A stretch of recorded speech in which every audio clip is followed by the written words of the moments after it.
मेरा नाम रंजीत है। मैं अपनी प्रॉपर्टी जुए में हार गया था। मुझे अपना बिजनेस दोबारा से खड़ा करने के लिए पैसों की जरूरत पड़ रही थी। मेरे माता पिता तो जिंदा नहीं थे। मेरा सिर्फ एक भाई था जो कि बहुत अमीर था। मैं उसके पास उससे मदद मांगने के लिए गया तो उसने मुझे साफ इनकार कर दिया। अगर वो अपनी जायदाद में से थोड़ा सा हिस्सा मुझे दे देता तो उसका क्या बिगड़ जाता। यही सोचकर मुझे गुस्सा आ रहा था और भैया की दौलत हथियाने के लिए मैंने अपने भैया का एक्सीडेंट करवा दिया। उनके नाम की सुपारी दे दी। भैया की सारी जायदाद आज मेरे हाथ में आ गई थी। मैं बहुत खुश था कि अब मेरी पूरी जिंदगी ऐशो आराम से गुजरेगी। पर होश तो मेरे तब उड़े थे जब मैं अगले ही दिन भैया के बंगले पर गया और वहाँ पुलिस आ गई। मैंने फौरन जाली नोटिस दिखाए कि प्रॉपर्टी मेरे नाम पर है, लेकिन किसी ने मेरी बात ना सुनी। मुझ पर कयामत तो तब टूटी थी जब पुलिस मुझे जेल ले गई। वहाँ पर मैंने देखा कि वहाँ तो 3-3 जवान लड़कियां बैठी हैं। उन्हें देखकर मैं कंफ्यूजन में आ गया, क्योंकि वो लड़कियां तो मैं मध्य प्रदेश के करीब एक छोटे से गांव का रहने वाला वासी हूँ और उसी गांव में मेरा जन्म हुआ था। जब मेरी आंख खुली तो मैंने देखा कि मेरे पिता की गांव में बहुत सारी जमीनें और एक छोटा सा घर था। हम 2 भाई थे, हमारी कोई बहन नहीं थी। मेरे बड़े भैया कमलेश और मैं, हम दोनों ही अपने माता पिता की आंखों का तारा थे। कमलेश भैया शुरू से ही माता पिता का कहना मानते थे, उनका हर काम में साथ देते थे, जबकि मैं घर का छोटा और लाडला बेटा होने के नाते घर की जिम्मेदारियों से हमेशा बचता रहता था। मुझे अपनी जिंदगी अपने हिसाब से जीना बहुत पसंद था। वक्त के साथ साथ हम जवान हो रहे थे और हमारे माता पिता बूढ़े हो रहे थे। मेरे पिताजी ने गांव की एक लड़की देखकर सबसे पहले मेरे भैया की शादी करवाई थी, जो कि बहुत अच्छी थी। मेरे भैया शुरू से ही मेहनती थे, जबकि मुझे आवारागर्दी करना ज्यादा पसंद था। मेरी माँ हमेशा मुझसे कहती थी कि बेटा अपने भाई की तरह मेहनती बनो। मैं कहता था कि माँ, मेहनत करने से कुछ नहीं होता। भैया अगर मेहनत करते हैं तो क्या हुआ, वो बड़े हैं। पिताजी के बाद इस घर को उन्हीं को तो देखना है। माँ कहती थी कि तुम्हारी सोच बहुत अलग है बेटा, तुम दोनों ही भाई अपने पिता के बेटे हो और दोनों का इस घर को चलाने का बराबर से हक बनता है। मेरी सोच ऐसी बिल्कुल भी नहीं थी। फिर एक वक्त ऐसा भी आया, भैया ने गांव में ही पिताजी की जमीन पर खेती बाड़ी करना शुरू कर दी थी। भैया पढ़े लिखे भी थे, जबकि मैंने शुरू से ही गांव के सरकारी स्कूल में पढ़ाई पर ध्यान न देकर खेल कूद पर ध्यान दिया था और दोस्तों के साथ आवारागर्दी करने में लगा रहता था। मुझे वैसे भी शादी करने का कोई शौक नहीं था। भैया के यहाँ बेटी पैदा हुई थी। भैया चाहते थे कि उन्होंने गाँव में रहकर अपनी शिक्षा पूरी की है, मगर वो अपनी औलाद के लिए फिक्रमंद थे।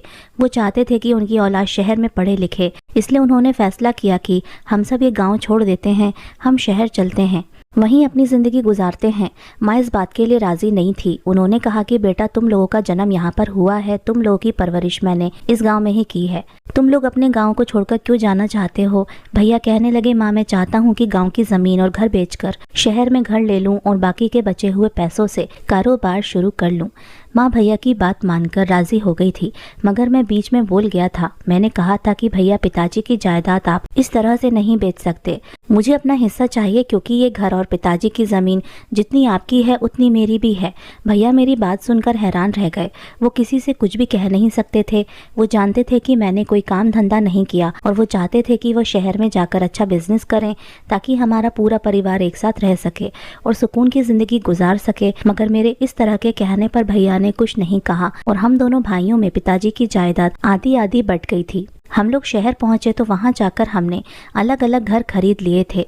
माँ ने मेरे लिए लड़की पसंद कर ली थी और फौरन उसके साथ मेरी शादी करवा दी थी। लड़की गांव की ही थी, इसलिए मेरा रिश्ता लगने में ज्यादा दिक्कत नहीं आई थी। गांव वाले कहते थे कि ये लोग शहर जा रहे हैं और शहर हर कोई आसानी से नहीं जा सकता। शहर में जाकर ये लोग अमीरों जैसी जिंदगी गुजारेंगे। यही वजह थी कि शहर आने से पहले मेरी शादी हो गई, मगर शर्त ये थी कि मैं शहर में सिर्फ अपनी पत्नी के साथ अलग घर में रहूंगा। मुझे जो मेरे बंटवारे के पैसे मिले थे उनसे मैंने शहर में एक छोटा सा घर खरीद लिया था। भैया ने भी घर खरीद लिया था और बाकी के बचे हुए पैसों का उन्होंने क्या किया ये मैं नहीं जानता। माँ को मैं अपने साथ नहीं रख सकता था, ये बात मैंने भैया से पहले ही कह दी थी। भैया को इस बात पर कोई ऐतराज नहीं था। भैया ने माँ को अपने साथ रख लिया था, मगर उन्होंने मुझसे एक बात कही थी। उन्होंने कहा था कि भाई, तुम अभी नादान हो, तुमने कभी मेहनत नहीं की। इतना याद रखना कि तुम्हारे पास जो पिताजी की जायदाद के पैसे हैं वो सारे पैसे किसी अच्छी जगह लगाना। उन पैसों का गलत इस्तेमाल मत करना, वरना तुम बर्बाद हो जाओगे। भैया की बात पर मैंने ध्यान नहीं दिया था। शहर में आकर जैसे तैसे मैं सेटल हो गया था। भैया और माँ के क्या हाल थे मैं उन लोगों को पलट बैठकर भी नहीं देखता था। मैं तो सिर्फ अपनी पत्नी के साथ शहर के इस छोटे से घर में हंसी खुशी में रह रहा था। कुछ दिनों तक तो मैंने उन पैसों से ही खर्चा किया था जो बंटवारे के थे, लेकिन आगे तक ऐसा नहीं चल सकता था। मुझे कुछ न कुछ तो करना ही था। मैंने कोई नौकरी न ढूंढकर शहर के आवारा लड़कों के साथ दोस्ती कर ली और उनके साथ जुआ खेलने में बिजी हो गया। जुआ खेलकर मुझे शुरू में तो काफी रकम हासिल हुई थी। मुझे लगा कि मुझे कोई भी कारोबार करने की क्या जरूरत है जब मुझे जुए में ही फायदा हो रहा है। जुए में मेरी दिन ब दिन तरक्की होती जा रही थी। मेरी पत्नी को कुछ भी पता नहीं था। उसे लगता था कि मैं काम के लिए घर से बाहर निकलता हूँ, मगर मैं सारा दिन जुआ खेलता था। कुछ गवा देता था तो उससे ज्यादा जीत जाता। वक्त गुजरता गया, मेरी पत्नी ने बेटे को जन्म दिया। अभी भी मेरी जिंदगी बिल्कुल ठीक ठाक चल रही थी। पिताजी की जायदाद के पैसों से मैं खूब जुआ खेलता था और इस खेल में खूब माहिर हो गया था।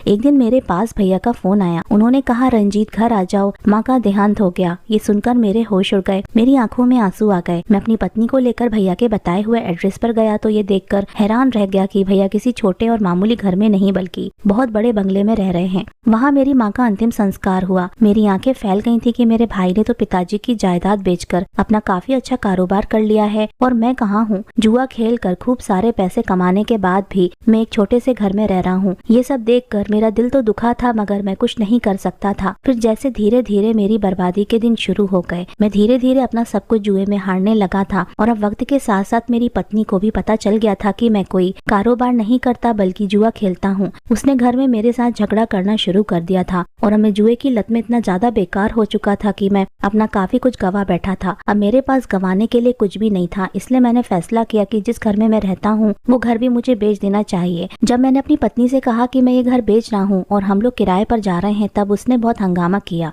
उसका कहना था कि तुमने अपना सब कुछ बर्बाद कर दिया। अपने भाई को देखो, मेहनत मजदूरी करके कितना कामयाब हो गया और एक तुम हो जिसने कभी मेहनत नहीं की। जुए में सब कुछ बर्बाद कर दिया। मेरी छत मत छीनो। काश अगर तुम ये गलत काम न करके मेहनत कर लेते तो आज हमें ये दिन देखना ना पड़ता। मैंने अपनी पत्नी से कहा कि मैंने कभी मेहनत नहीं की। मैंने हमेशा अपनी जिंदगी अपने हिसाब से जीना चाहिए है और तुम कौन होती हो मेरे मामले में बोलने वाली। उसने कहा कि अच्छा, अगर यही बात है तो फिर मैं हमेशा हमेशा के लिए तुम्हें छोड़कर जा रही हूँ और साथ में अपना बच्चा भी ले जा रही हूँ। उसकी बात सुनकर मुझे बेहद अफसोस हुआ था कि वो मुझे छोड़कर जा रही है, मगर फिर मैंने उसे जाने दिया। मैं जानता था कि कहाँ जाएगी वो गाँव जाएगी अपने मायके में, अपने माता पिता के पास, तो वहाँ सुखी रहेगी। मगर मुझे अपने बेटे की दूरी बर्दाश्त नहीं थी। मैं पूरी तरह से खाली हाथ हो चुका था। बार बार अपनी किस्मत जुए में आजमा रहा था, लेकिन मेरी किस्मत जो शुरू में बहुत अच्छी चल रही थी अब पूरी तरह से बेकार हो चुकी थी। मैं अपना घर भी गवा बैठा था और अब मेरे पास कुछ नहीं था। मैं सड़कों पर इधर से उधर फिर रहा था। फिर दिमाग में ख्याल आया कि मुझे अपने भैया से मदद मांगनी चाहिए। वो तो करोड़पति हैं, बहुत बड़े बंगले में रहते हैं। मैं भैया के घर उनसे मदद मांगने के लिए गया। मैं जानता था कि वो मेरा बड़ा भाई है। उसने पहले भी मेरे माता पिता की और मेरे खातिर काफी कुछ किया है। अभी भी वो मेरी तकलीफ देखकर तड़प जाएगा और फौरन कारोबार के लिए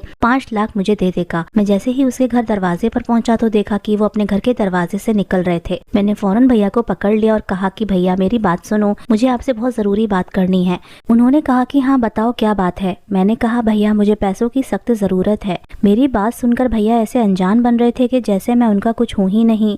भैया कहने लगे, तुम किस तरह की बातें कर रहे हो, पागल हो गए हो क्या? मेरे पास कोई पैसा नहीं है। मैंने कहा भैया ऐसा मत कहो, मेरी मदद कर दो, मुझे कुछ पैसे दे दो। भैया तो मेरे मुंह पर साफ इनकार करके वापस अपने घर के अंदर जाने लगे थे। मैंने उनके घर का दरवाजा बहुत बजाया तो गार्ड ने मुझे वापस भेज दिया और कहने लगा कि निकल जाओ यहाँ से, क्यों परेशान कर रहे हो। भैया के मुंह से इनकार सुनकर मैं वापस आ रहा था। मुझे अपने भैया से ऐसी उम्मीद नहीं थी। बारिश बहुत तेज हो रही थी। मैंने जोर से चिल्ला कर कहा कि भैया मुझे अंदर तो बैठ जाने दो, हम आराम से बैठकर बात करते हैं। देखिए भैया बाहर कितनी बारिश हो रही है। भैया जो कि अपनी खिड़की में खड़े हो गए थे, उन्होंने नहीं अपनी गर्दन हिलाकर साफ इनकार कर दिया और खिड़की से खड़े होकर कहने लगे कि देखो रंजीत, जो बात है यहीं से करो, मैं तुम्हें अंदर नहीं आने दे सकता। उनके शब्द मेरे दिल को छलनी कर गए थे। मैंने कहा भैया लेकिन क्यों अंदर नहीं आने दे सकते आप मुझे? क्या मैं आपका भाई नहीं हूँ? उन्होंने गुस्से में हाथ उठाया और कहने लगे कि नहीं। मैंने भैया से कहा भैया मैं तो आपसे मिलने के लिए आया था। वो सीरियस होकर बोले,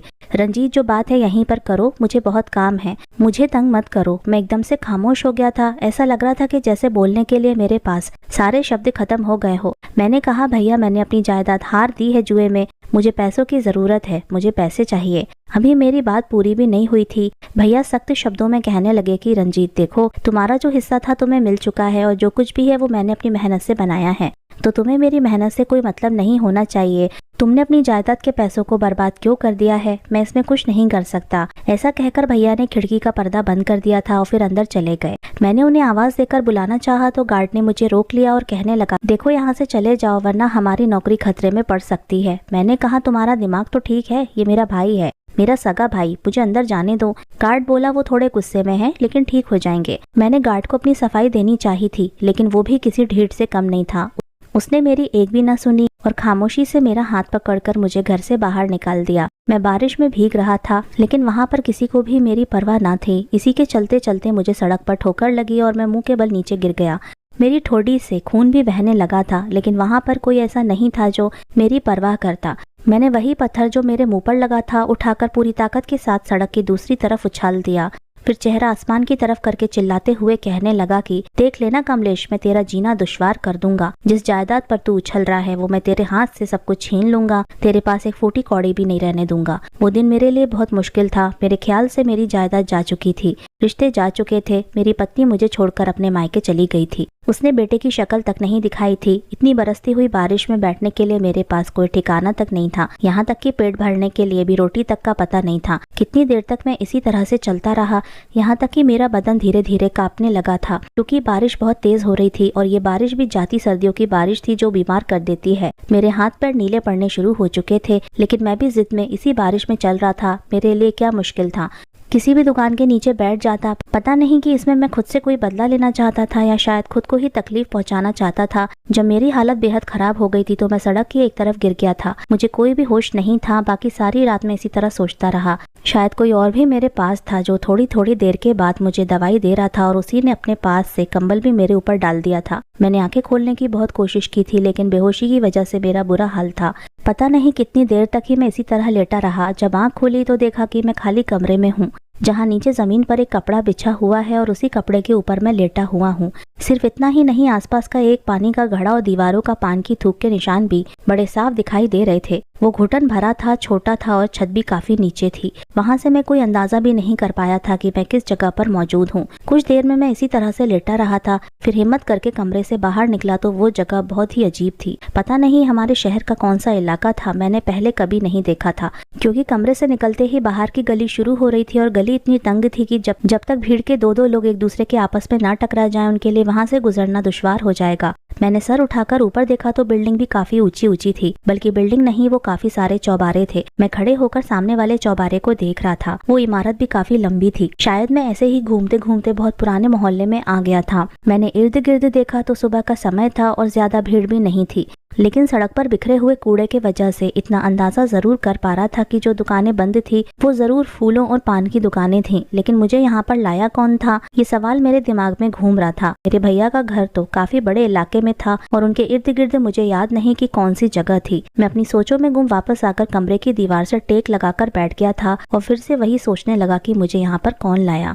और कौन इतना मेहरबान है जिसने मेरे सर पर छत करवाई। लगभग मुझे 15 मिनट ही हुए होंगे जब एक हट्टा कट्टा आदमी कमरे के अंदर दाखिल हुआ। उसकी रंगत बहुत काली थी। उसने हाथ में एक शॉपर थाम रखा था। मैं खामोशी से उसे देखने लगा था। न जाने वो कौन था, मैंने तो उसे कभी पहले देखा न था। वो करीब आया और कहने लगा, और भाई तू कौन है, अपने बारे में कुछ बता। उसके सवाल से मुझे इतना अंदाजा तो जरूर हो गया था कि ये वही इंसान था जो मुझे सड़क से उठाकर इस कमरे में लाया था। मैंने मुस्कुराकर हाँ में सर हिलाया था तो वो मेरे सामने बैठ गया और बीच में शॉपर रखकर खोलने लगा। अब मेरा पूरा ध्यान उस शॉपर पर था। न जाने उसमें क्या था। जैसे ही उसने शॉपर खोला तो उसमें से हलवा पूरी की खुशबू की महक आई और मुझे भूख इतनी तेज लगी हुई थी कि खुशबू मेरी भूख जगाने में कामयाब हो चुकी थी। मैं ललचाई हुई नजरों से वो सब देख रहा था। तभी वो आदमी मुझे देखकर मुस्कुराते हुए कहने लगा, अब इसे खा भी ले कि ऐसे ही घूर घूर कर अपनी भूख पूरी कर लेगा। मैं मुस्कुरा दिया था और फौरन से हलवा पूरी खाना शुरू कर दिया। पता नहीं वो हलवा पूरी सच में बहुत ज्यादा टेस्टी था या फिर मेरे अंदर की भूख थी जिसमें मामूली से खाने को भी इतना मजेदार बना दिया था। मैं कोई भी फर्क नहीं कर पा रहा था। खाना खाने के बाद उस आदमी ने खड़े होकर घड़े से पानी निकालकर मुझे दिया,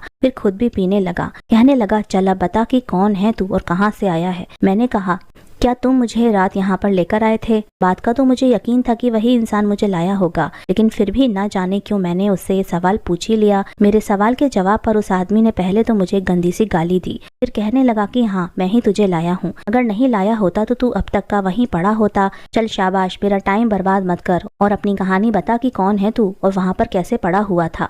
सब कुछ बता, खबरदार जो तूने मुझसे झूठ बोला तो।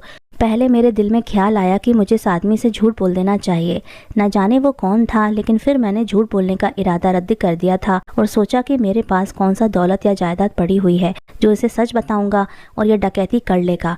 ना तो मेरे पास अपना घर है और ना दौलत और ना अभी बच्चे हैं और ना ही परिवार। मैं इसे झूठ क्यों बोलूं, मुझे इसे सच सच बता देना चाहिए। ये फैसला करके मैंने धीरे धीरे अपनी कहानी उसे बताना शुरू की थी कि हम 2 भाई हैं, गाँव में मेरे पिता की जमीन का बंटवारा हुआ था। उन सबको बेचकर आधा पैसा मुझे मिल गया था और आधा मेरे भाई को। मेरा भाई शहर आ गया तो मैं भी उसके पीछे शहर आ गया। मेरे भाई ने उन पैसों से एक छोटा सा घर खरीद लिया और बाकी के पैसे अपने कारोबार में लगा दिए और फिर अब वो शहर का एक करोड़पति इंसान बन गया, जबकि मेरे पास भी उतने ही पैसे थे जितने मेरे भाई के पास थे।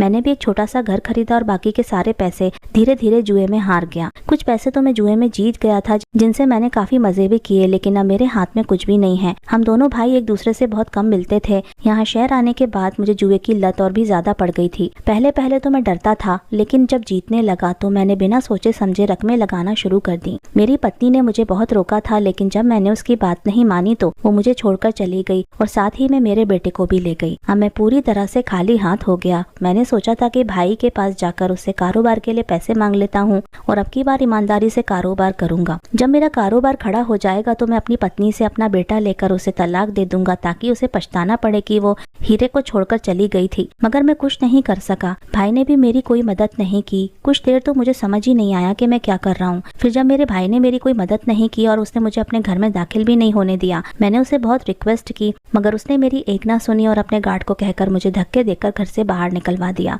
और फिर मैं ठंडी बारिश में चलते चलते पता नहीं कब बेहोश हो गया। मुझे पता ही नहीं चला। उसने कहा, तेरी ये बात तो ठीक है, लेकिन कम से कम तेरे भाई को तुझे बरसती हुई ठंडी बारिश में तुझे छोड़ना नहीं चाहिए था। मैंने कहा, हाँ मेरे भाई ने तो मुझे अकेला छोड़ दिया था। मैं तुम्हारा एहसान जिंदगी भर नहीं भूलूंगा। बस तुम मुझे अपने पास रख लो। अपनी कहानी सुनाने के साथ साथ आखिर मैंने इस आदमी के सामने अपने हाथ जोड़कर रिक्वेस्ट करनी शुरू कर दी। मेरे दिमाग में आया कि कहीं मेरी कहानी सुनकर वो भी मुझे यहाँ से ना निकाल दे, मगर वो धीरे से मेरे कंधों पर थपकी देकर कहने लगा कि चल चल, परेशान मत हो। अगर तू वीरेन के पास आया है तो जरूर इसमें कोई ना कोई ऊपर वाले की मर्जी ही होगी। खाना तो तूने खा लिया है, अब आराम करना चाहता है तो कर ले, मैं तेरे पास रात को आऊंगा।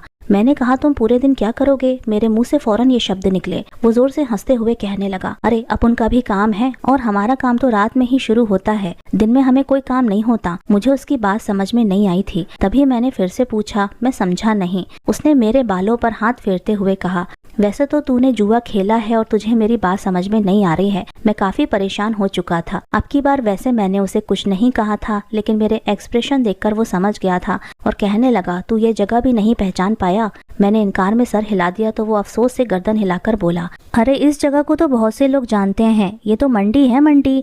अरे ये सोना मंडी का कोठा है। अब समझ में आया या नहीं? सोना मंडी के नाम पर मेरी गर्दन के बाल एकदम से खड़े हो गए थे। मैंने कभी भी इस इलाके का रुख नहीं किया था। भले ही मैं काफी पापी हूँ, लेकिन ये वाला पाप मैंने कभी नहीं किया था। मैं एक लम्हे के लिए हैरान रह गया था। पता नहीं क्यों मेरे अंदर कुछ ऐसा महसूस हो रहा था कि ना जाने मैं इतनी गंदी जगह पर खड़ा हुआ हूँ। मैं अपनी जगह से उठकर खड़ा हुआ तो वीरेन मुझे देखकर मुस्कुराया और कहने लगा, अरे क्या तू भी बाकी लोगों की तरह हमसे घिन खाने लगा? मेरा मन तो कर रहा था कि मैं हाँ में सर हिला दूं, लेकिन उसी समय वीरेन का एहसान याद आ गया तो मैंने खामोशी से नहीं में सर हिला दिया। वो नरमी से खड़ा हुआ और मेरे कंधे पर हाथ रखकर कहने लगा, चल तू परेशान मत हो, मैं रात को दोबारा आऊंगा, फिर बात करते हैं। अभी भी मैं तेरी खातिर उठकर आया था, कहीं तू भूखा ना हो। ये पैसे रख और दोपहर का खाना खा लेना। इतना कहते हुए उसने अपनी जेब से कुछ पैसे निकालकर मेरे हवाले कर दिए। मेरा दिल तो नहीं चाह रहा था वो पैसे लेने का, लेकिन मैं बेबस था। पेट मेरे साथ भी लगा हुआ था। अगर वो रात में आता तो कैसे मैं रात तक भूखा रहता? मुझसे तो भूख किसी भी हालत में बर्दाश्त नहीं होती थी। शरीर बुरी तरह से कांपने लग जाता था। मुझे पैसे देकर वो मुस्कुराता हुआ वहाँ से चला गया। जैसे ही वो गया मेरे दिल में ख्याल आया कि हो सकता है वीरेन को मेरे लिए फरिश्ता बनाकर भेजा गया हो। अगर वो गुनाहगार है तो मैं कौन सा कम गुनाहगार हूँ। मेरे लिए भी तो जुआ खेलना पाप है, लेकिन मैं खेलता हूँ। ये बात सोचकर मैं एकदम से बेफिक्र हो गया था। अब मैं बाहर निकलकर गली में घूम फिर रहा था। तभी मुझे एक दो घरों के दरवाजे खुले हुए नजर आए थे और वहाँ पर कुछ लड़कियां भी नजर आई थीं। कुछ तैयार हो रही थीं और कुछ गंदे कपड़ों में खड़ी हुई थी। मैंने अपनी नजर फेर ली थी। इतनी ही देर में इस गली में टहलता रहा था, लेकिन इसके बावजूद भी मेरे दिमाग में अपने भाई के लिए नफरत पहले से ज्यादा हो चुकी थी। फिलहाल मैं थोड़ी देर पार्क में आकर बैठ गया था और सोचने लगा कि मुझे अब क्या करना चाहिए। सारी जिंदगी तो यहाँ पर मैं नहीं रह सकता था, और वो भी सोना मंडी ऐसी जगह तो कभी भी नहीं। काफी दिमाग लड़ाने के बावजूद मुझे कोई भी ऐसी तरकीब नहीं मिली थी जो मैं अपने भाई के खिलाफ इस्तेमाल कर सकता था और उसे सबक सिखाने में कामयाब हो पाता। फिलहाल मैं वापस अपने कमरे में जाकर दोबारा से सो गया, क्योंकि तबीयत अभी तक ठीक नहीं थी। मुझे सोए हुए कुछ ही देर हुई थी जब वीरेन ने मेरा कंधा हिलाया तो मैं हड़बड़ाकर उठ बैठा था। वो हाथ में खाने की प्लेट लेकर खड़ा हुआ था। उसने कहा कि ये ले, चंपा बाई ने तेरे लिए खाना भेजा है। मैंने चौंक कर कहा, कौन चंपा बाई? उसने कहा, अरे वही सोना मंडी की मालकिन, उसी के पास तो मैं भी काम करता हूँ। मैंने ऐसे ही बातों बातों में उससे पूछा, तुम क्या काम करते हो?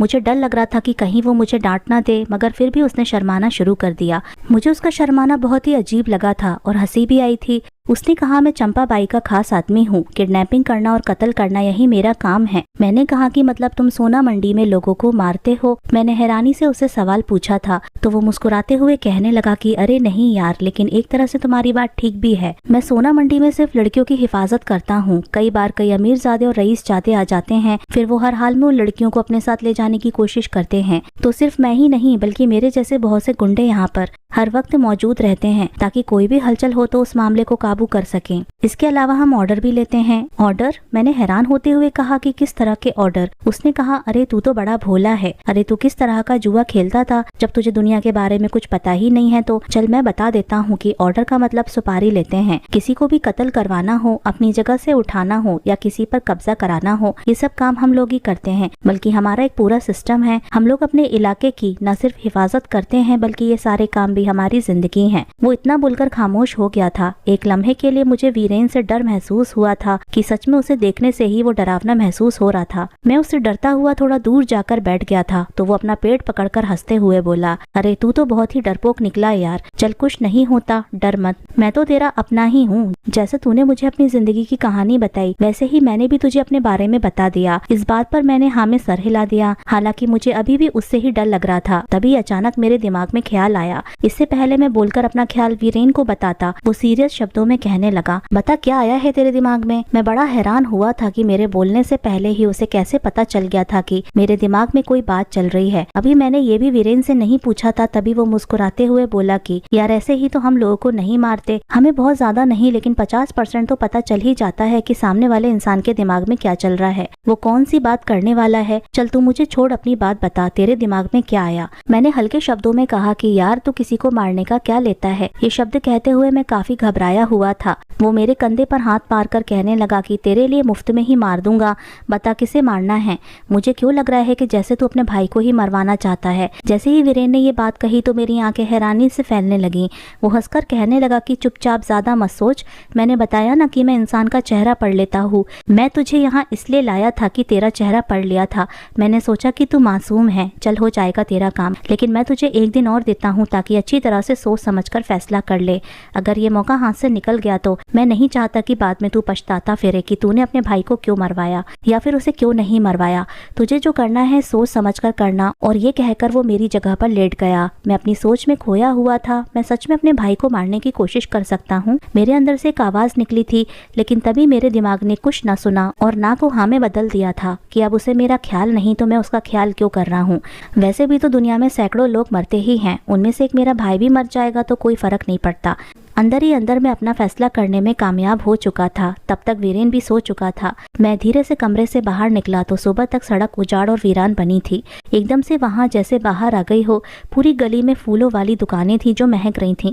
इन दुकानों के ऊपर पीले रंग के बल्ब भी रोशन थे। सिर्फ इतना ही नहीं, चौबारे और घरों के दरवाजों में भी एकदम से बाहर आ गई थी। लड़कियां खूब तैयार होकर बालकनी और चौबारों के दरवाजों में खड़ी हंस रही थी। एक लम्हे के लिए उन लड़कियों की नजर मुझ पर पड़ी थी तो वो मुझ पर ही कमेंट पास कर रही थी। मैं मैं शर्म की वजह से कभी इधर देखता तो कभी उधर देखता था, कुछ भी समझ नहीं आ रहा था। एकदम से वो रंगीन बल्ब फट चुका था, क्योंकि तभी मुझे गली की दूसरी तरफ से एक आदमी भागता हुआ दिखाई दिया। उसका सर फटा हुआ था और कपड़े भी खून से सने हुए थे। बेचारा वो मुश्किल में भाग रहा था। उसके पीछे 3-4 लोग हथियार लेकर उसी की रफ्तार से दौड़ रहे थे और कह रहे थे कि वीरेन किधर है तू, शिकार को पकड़, चूहे की तरह बिल में घुसकर बैठा है। उस आदमी को पकड़ने के साथ साथ वो वीरेन को भी ललकार रहे थे। मैं हैरानी से ये नजारा देख रहा था। वहाँ पर खड़ी हुई लड़कियां बेफिक्र थी, जैसे उनको कोई फर्क ही नहीं पड़ता, बल्कि वो तो ऐसे देख रही थी जैसे कि नजारा उनके लिए मामूली हो। जैसे ही वो आदमी मेरे कमरे के करीब आया, एकदम से मुझे पीछे से धक्का पड़ा था और मैं गिरते गिरते बचा। जब मैंने होश संभालकर अपने पीछे देखा तो वहाँ पर कोई नहीं था। हालांकि सामने गली में वीरेन उस आदमी को गर्दन से दबोचकर खड़ा था। वीरेन ने उसकी गर्दन दबोचकर कहा कि साले क्या कांड करके आया है। और मैं ये नज़ारा खड़े होकर देख रहा था। मुझे अपनी आंखों पर विश्वास ही नहीं हो रहा था कि ये वही इंसान है जो मेरी इतनी सेवा कर रहा है और मेरे सामने इतनी नरमी और मुस्कुराहट से बात करता है। लेकिन इस समय वो कोई दरिंदा भेड़िया लग रहा था जिसके सामने अपना शिकार था और वो उसे एक लम्हे में चीर फाड़ कर देना चाहता था। दूसरे आदमी ने कहा कि वीरेन जान ले, कोई फायदा नहीं है इसका दुनिया में रहने का। वीरेन ने ये तक नहीं पूछा कि इस आदमी ने क्या किया। देखते ही देखते उसने एक झटके से उस मासूम इंसान की गर्दन तोड़ दी। इसके बाद पूछने लगा कि अरे यार, अब तो बता दे कि क्या किया था इसने। तो जिस आदमी ने उसे मारने के लिए कहा था वो नरम शब्दों में कहने लगा कि मेरे पैसे उठाकर भाग रहा था, चोर था साला। अच्छा चल, सही हुआ, एक चोर का बोझ दुनिया से कम हो गया। वो बड़े सुकून से अपने हाथ दीवार से साफ करते हुए बोला। ये देखकर मेरे चेहरे का रंग एकदम से उड़ गया। मैं तो यकीन ही नहीं कर पा रहा था कि वो इस कदर जालिम हो सकता है। पूरी गली में एकदम सुकून था, कोई भी इस बात पर ज्यादा ध्यान नहीं दे रहा था। जो आदमी उसके पीछे आ रहे थे आगे आए और वीरेन के हाथ अपने माथे पर लगाते हुए कहने लगे कि बहुत बहुत शुक्रिया तेरा, चल हम चलते हैं। ये कहकर उन्होंने उस आदमी की लाश उठाई और वहाँ से चले गए। मेरे तो रोंगटे खड़े हो गए। तभी वीरेन ने मुझे देखकर एक जोरदार हंसी लगाते हुए कहा, तू भी अभी से डर गया है? मैं तो अभी भी शौक में था। न जाने कितनी देर लगी थी मुझे इस शौक से बाहर आने के लिए। मैंने कहा, तुम्हें बिल्कुल भी डर नहीं लगा? उसने कहा, यार डर नहीं लगा, इसलिए तुझे सोचने का टाइम दिया है ताकि तू अच्छी तरह से सोच ले, वरना तेरे भाई को मारने से पहले भी मुझे बिल्कुल नहीं सोचना पड़ेगा। मैंने मुश्किल से खुद को नॉर्मल किया और कहा, हाँ मुझे टाइम दो, अच्छी तरह से सोच लूंगा। कुछ देर में वो वहीं बैठा रहा, फिर गली के बाहर आया। मुझे तो गली के बाहर आते ही बहुत शर्म आने लगती थी, क्योंकि औरतों ने छोटे छोटे कपड़े पहन रखे होते थे और वो मुझे बार बार अपनी तरफ खींच रही थी। वो गली मैंने बड़ी मुश्किल से पार की थी, नजरें नीचे किए, बस तेज तेज कदम उठाकर जैसे तैसे वहां से निकल आया था। मैं नहीं जानता था कि मैं कहाँ जा रहा हूँ। कुछ देर के बाद एहसास हुआ तो मुझे समझ में आया मेरा रुख अपने भाई के घर की तरफ है। जब ये एहसास हुआ तो मैंने वहीं से अपना इरादा बदल लिया और मैं गाड़ी लेकर गाँव आ गया था। यहाँ अपनी पत्नी के मायके उससे बेटे से मिलने की बात की तो उसने मुझे बेटे से मिलने दिया। मेरा बेटा बहुत दुबला पतला हो चुका था, उसके चेहरे पर कोई भी रंग रूप नहीं था, वो बहुत गरीब लग रहा था। मैंने अपनी पत्नी से पूछा कि इसे कुछ खिलाती पिलाती नहीं क्या? पहले तो वो मुंह बनाकर खड़ी रही, उसने मेरी बात का जवाब नहीं दिया। मैंने फिर से पूछा तो भी वो खामोश रही। मैंने कहा, तुम तो इसे बड़े घमंड के साथ लेकर आई थी, जैसे यहाँ तुम्हें पैसों की कभी कोई कमी नहीं होगी और खाने पीने की भी नहीं। मैंने जब उसे ये ताना दिया तो वो एकदम से रोने लगी। मुझे उसे रोता हुआ देखकर यकीन ही नहीं आ रहा था कि ये वही पत्नी है जो बड़े गर्व के साथ मुझसे लड़ रही थी। वो रोते हुए मेरे पैरों पर बैठ गई, जबकि मैं हैरान था। मैंने कहा कि क्या हुआ, तुम ठीक हो ना? उसने इनकार में सर हिलाते हुए कहा कि मैं बिल्कुल भी ठीक नहीं हूँ, मुझे अपने साथ वापस लेकर चलो। मैंने कहा कि तुम यहाँ पर क्यों नहीं रह सकती, तुम तो बड़े घमंड के साथ यहाँ आई थी। वो मेरे आगे हाथ जोड़कर बोली, मैं गलत थी, मुझे माफ कर दो, मैंने बहुत बड़ी गलती कर दी तुम्हें छोड़कर। मैं अपने जिस भाई पर गर्व करती थी उसी ने मुझे जलील कर दिया। उसकी पत्नी मेरे बेटे को मारती है, सिर्फ हमें एक टाइम का खाना देती है। उसकी बात सुनकर मेरी आंखों में आंसू आ गए थे। मैं कैसा इंसान था कि मैंने अपनी पत्नी और बेटे की जिंदगी बर्बाद कर दी। मैंने अपनी पत्नी और बेटे को तसल्ली दी और कहा कि तुम लोग परेशान मत हो, हम जल्द ही वापस जाएंगे। अभी मैं तुम लोगों को अपने साथ नहीं ले जा सकता क्योंकि मेरे पास खुद कोई ठिकाना नहीं, मैं तुम लोगों को कहीं पर भी नहीं रख सकता। अभी कुछ दिन इंतजार करो, बहुत ही जल्दी मैं तुम लोगों को ले जाऊंगा। मैं उन्हें तसल्ली देकर तो आ गया था, लेकिन अब मुझे कोई रास्ता दिखाई नहीं दे रहा था। बार बार मेरी आंखों में आंसू आ रहे थे जो मैं अपने आस्तीन से साफ कर रहा था। मैं चल रहा था जबकि दिमाग में बुरी तरह से झगड़ा चल रहा था। तभी मुझे दूर से आती हुई एक गाड़ी दिखाई दी। एक बार तो मन किया कि इस गाड़ी के नीचे कूदकर अपनी जान दे दूं, लेकिन फिर ये सोचकर रुक गया कि अगर मेरी जान चली गई तो मेरे घर वालों को कौन पूछेगा। अगर किसी की जान जानी चाहिए तो वो मेरा भाई है। मैंने उसी समय अपने भाई को फोन किया और फैसला कर लिया था कि वो मेरी मदद कर दे तो मैं कुछ नहीं करूंगा, बस जितनी मदद चाहिए कर दे। एक बार मैंने ये भी सोचा कि अगर ऐसा नहीं हुआ तो फिर मैं अपने भाई को जो बहुत बड़ा सबक सिखाऊंगा। अगर किसी एक का मरना अटल है तो वो कोई और नहीं बल्कि मेरा भाई ही होगा। मेरा फोन भैया ने उठा लिया। मैंने छूटते ही कहा कि मुझे मदद चाहिए, जैसे भी हो आप मेरी मदद करो, मेरी पत्नी और मेरा बेटा भूखा मर रहे हैं। मेरी पूरी बात सुनने के बाद भैया ने सीरियस होकर कहा, देखो मैं तुम्हारी कोई मदद नहीं कर सकता, आइंदा तो मुझे फोन मत करना। ये वो लम्हा था जब मैंने फैसला कर लिया था कि मैं अपनी जान की नहीं बल्कि अपने भाई की जान की कुर्बानी हर हाल में दूंगा। अगर उन्हें मेरा ख्याल नहीं है तो मुझे भी उनका कोई ख्याल नहीं है। मेरा परिवार भूखा मर रहा है तो भला उन्हें मैं कैसे मरने दे सकता था। लेकिन मेरे अंदर कुछ भी कहीं कोई नरमी मौजूद नहीं थी। वीरेन के पास वापस जाने से पहले ना चाहते हुए भी मैं अपने भाई के घर गया, लेकिन गार्ड ने मेरे साथ वही सलूक किया जो पहले किया था। मतलब पहले तो मुझे मना कर दिया था। जब जबरदस्ती मैंने घर के अंदर जाने की कोशिश की तो उसने मुझे धक्के मारकर वहां से निकाल दिया। मैं फिर से बिखर गया था। मैं गुस्से से तड़प उठा था और वापस आया तो देखा वीरेन वहीं गली में बैठा सिगरेट पी रहा था। मैं उसके पास गया और कहा कि मैं अपने भाई को मरवाना चाहता हूँ, बदले में तुम जो कहोगे मैं तुम्हें दूंगा। वो मेरे सीने पे हाथ रखकर बोला, यार गुस्सा कंट्रोल कर और दोबारा से सोचकर बता क्या करना है, ऐसे ही किसी के पछतावे की नजर में मत आ जाना। मैंने उसे तेज नजरों से देखा और कहा, अब सोचने समझने का समय खत्म हो गया। मैंने जो कहा है वही करो। अपने भाई का अता पता तुम्हें बता देता हूँ। तुम्हें उसकी जान लेनी है और उसके अलावा एक और काम भी है। अब की बार वीरेन मुझे कलाई से थामकर कमरे में ले आया था और कहने लगा कि यार जो बात करनी है यहाँ पर कर, वहाँ ठीक नहीं है। मुझे भी इस बात का एहसास हो चुका था, लेकिन मुझे तो बहुत तेज गुस्सा आया हुआ था। मेरी आंखों से आंसू बहने लगे और मैंने कहा, मेरे जिस भाई को मेरा ख्याल ही नहीं है मैं उसका ख्याल क्यों करूं। मुझे ना ही अपने भाई का कोई ख्याल है, बस किसी तरह उसे दुनिया से मिटा दो। उसने कहा कि अच्छा और दूसरा काम क्या करना है। ये कहते हुए उसने एक गिलास में पानी भरकर मेरे सामने रख दिया था। मैं पानी पीकर कुछ हद तक सुकून से हुआ था। और दूसरा काम यह है कि उस जगह के कागज बनवाने हैं। वैसे तो मेरे भैया की जायदाद मुझे ही मिलेगी, लेकिन उस जगह का कोई सबूत तो मेरे पास होना चाहिए। अगर कल को किसी ने आकर कुछ पूछ लिया तो मैं क्या करूंगा। मेरे पास दिखाने के लिए कुछ तो होना चाहिए। वीरेन ने कहा कि ठीक है, तेरा काम हो जाएगा, परेशान मत हो, तू बस मुझ पर यकीन रख। मैं वहीं पर बैठ गया था और मेरा दिल बुरी तरह से डूब रहा था, लेकिन फिर भी मैं अपने किए गए फैसले पर अडिग हो चुका था। अगले दिन तक मेरे दिल की हालत बहुत खराब थी। वीरेन को मैं अपने भाई के बारे में तो बता चुका था, लेकिन मुझे यकीन नहीं था कि अगली सुबह भी मैं सोया ही पड़ा था। जब वीरेन आया और मुझे उठाया, मैं हड़बड़ाकर उठ गया था, लेकिन हैरानी से आंखें फाड़कर उसे पहचानने की कोशिश कर रहा था। कुछ लम्हे लगे थे मुझे दुनिया में वापस आने के लिए। उसके बाद मैंने पूछा कि क्या बात है, इतनी सुबह सुबह, सब ठीक तो है ना। उसने अपनी जेब से कुछ कागज निकालकर मेरे सामने रख दिए और कहने लगा, ये तेरा दूसरा काम हो गया। एक लम्हे के लिए मेरे हाथ पैर कांपने लगे, लेकिन मैं बेफिक्र हो गया था और कागज देखे। मैं पढ़ा लिखा तो नहीं था, मुझे क्या पता था कि क्या लिखा हुआ है। वीरेन पर ही यकीन कर लिया था और फिर पूछा कि पहले काम का क्या बना, तो वो हंसकर बोला कि पहले के बाद ही तो दूसरा काम किया। एकदम से जैसे मेरे अंदर खामोशी उतर गई। न जाने कितनी देर में इसी तरह से बैठे रहा। मुझे यकीन ही नहीं आ रहा था कि सच में मेरे भैया की मौत हो चुकी है और उनका खून किसी और के नहीं बल्कि मेरे अपने हाथों ही हुआ है। क्या सच में मेरे भैया को तुमने मार दिया? मेरे कहने पर वह एकदम से गुस्से में बोला कि यार तेरे कहने पर ही तो मारा है, कौन सा मुझे सपना आ गया था उसे मारने का। मैं घबरा गया था क्योंकि वीरेन की दोस्ती अच्छी थी, ना ही दुश्मनी। मैंने पानी पीकर खुद को रिलैक्स करना चाहा था, लेकिन नहीं कर पाया। अभी तक मेरी हालत काफ़ी ख़राब थी, पूरा शरीर धीरे धीरे काँप रहा था। मैंने उन कागजात को अपने जेब में डाल लिया था, लेकिन एक लम्हे के लिए दिल कर रहा था कि इन कागज़ को फाड़ दूं। ऐसा शायद मैं कर भी देता अगर उसी समय मेरी आंखों के सामने मेरे मासूम बेटे की शक्ल ना आई होती तो। मैंने वीरेन से कहा कि चलो मैं अपने ठिकाने पर चलता हूँ। उसने कहा कि नहीं यार, अभी एक बार अपने भाई का क्रियाक्रम तो होने दे, इसके बाद देखना। उसकी बात अपनी जगह बिल्कुल ठीक थी, इसलिए मैं खामोश हो गया था और पूरा दिन अजीब से कंफ्यूजन में गुजर गया था। 2 दिन वीरेन के मना करने पर मैं वहाँ रुका रहा था और वहाँ पर नहीं गया। जब तीसरे दिन मैं वहाँ गया तो मेरी हैरानी से आंखें फटी की फटी रह गई। वहाँ तो कोई भी नहीं था, न गार्ड था, न कोई इंसान था। मेरे साथ वीरेन भी था। मैंने उससे पूछा कि ये सब लोग कहाँ जा सकते हैं, क्योंकि वहाँ पर भैया का परिवार तो होना चाहिए था ना। वीरेन ने बताया कि तेरे भाई का परिवार अपने कुछ रिश्तेदारों के घर चला गया। बस वैसे भी अब ये जगह तेरी ही है और तुझे यहीं पर रहना है। अगर वहाँ कोई होता तो उसे निकालना मुश्किल था। मैं खामोश हो गया था। वो बिल्कुल सही कह रहा था। इस घर में दाखिल होते हुए मेरे दिल में अजीबोगरीब सी कंफ्यूजन उठने लगी थी। वो घर देखा तो वहाँ पर कोई नहीं था। सामान सारा कमरों में बंद था और वहाँ पर ताला लगा हुआ था।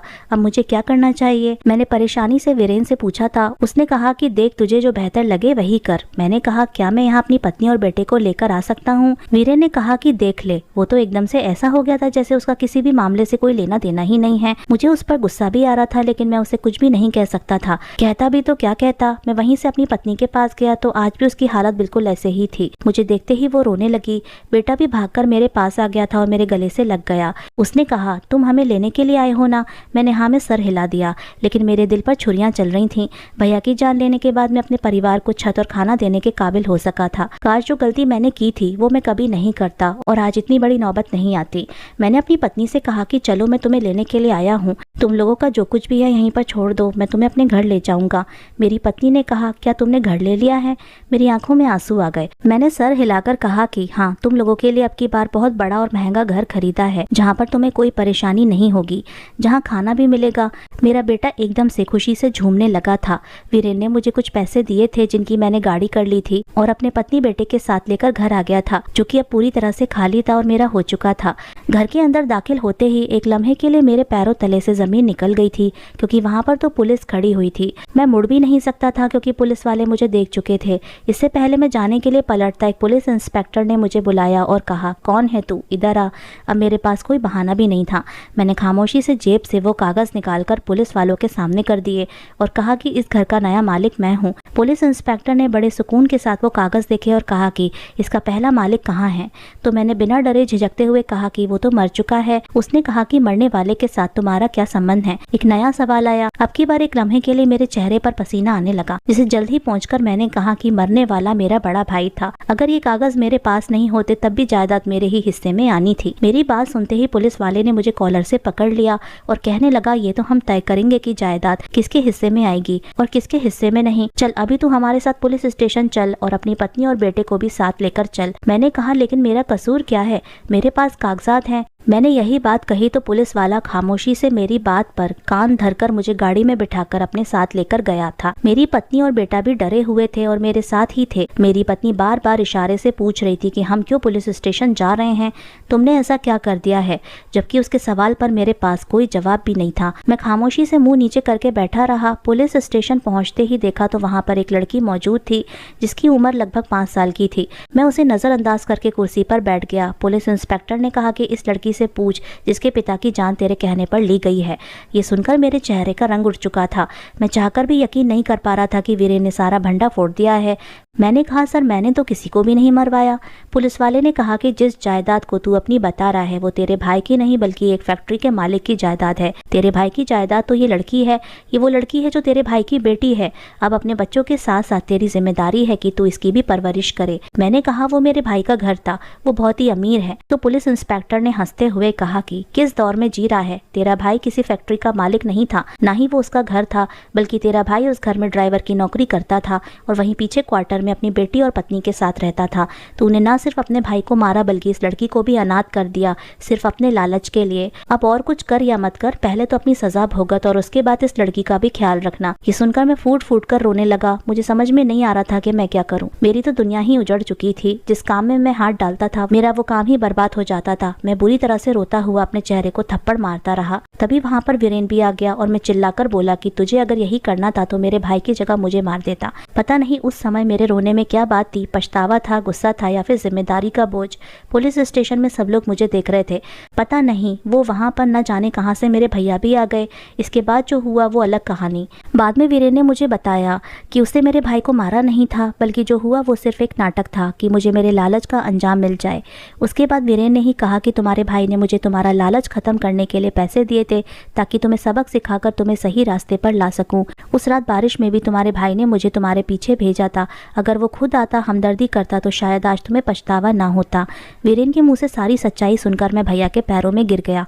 रो रो कर उनसे माफी मांगी तो भैया ने भी मुझे माफ कर दिया और फिर पैसे लगाकर मुझे अलग से कारोबार कराया। और आज ऊपर वाले की कृपा से हम बहुत अच्छा कारोबार कर रहे हैं, बल्कि अपने घर को भी चला रहे हैं। मैं अपने भाई के साथ जो कुछ कर चुका था उसके लिए आज भी शर्मिंदा हूँ, मगर मुझे वीरेन जैसा अच्छा इंसान आज तक नहीं मिला। दोस्तों, उम्मीद करती हूँ कि आज की कहानी आपको पसंद आई होगी। कहानी अगर पसंद आई है तो वीडियो को लाइक करें, चैनल पर नए हैं तो चैनल को सब्सक्राइब करें और हाँ, नोटिफिकेशन बेल को ज़रूर दबाएं ताकि अगली अपडेट सबसे पहले आपको मिले।